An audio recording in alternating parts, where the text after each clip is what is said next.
Bir gün sendenmişim gençliğim anından, bir gül çiçeği vermeyerek sensin. Çalaldım ömrümün olman çalalım. Bir bana borçlu vermeyerek sensin.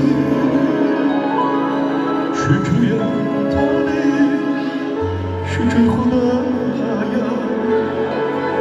gördüğüm doğru mu yoksa bir rüya? Dolu yüreğime budaklığın ya, yaşayabilmem bir kere sensin. Şükrüye talih, şükür Hudaya, gördüğüm doğru mu yoksa bir rüya?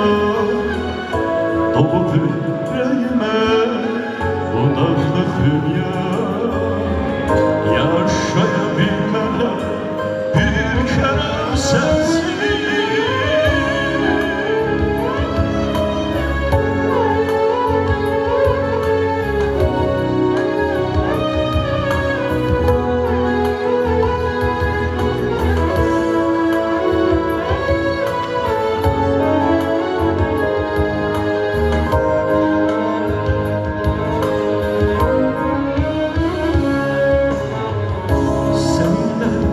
Gezerek elden elemem, batara çıkara senden sevemem.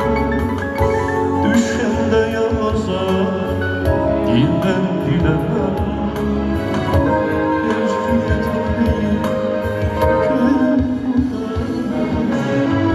seninle gezerek elden elemem. Senden sevemem, düşende yalnızca dilden dilemem. Yaşayabilmem bir kere sensin. Şükrüye talih, şükür Hudaya, gördüğüm doğru mu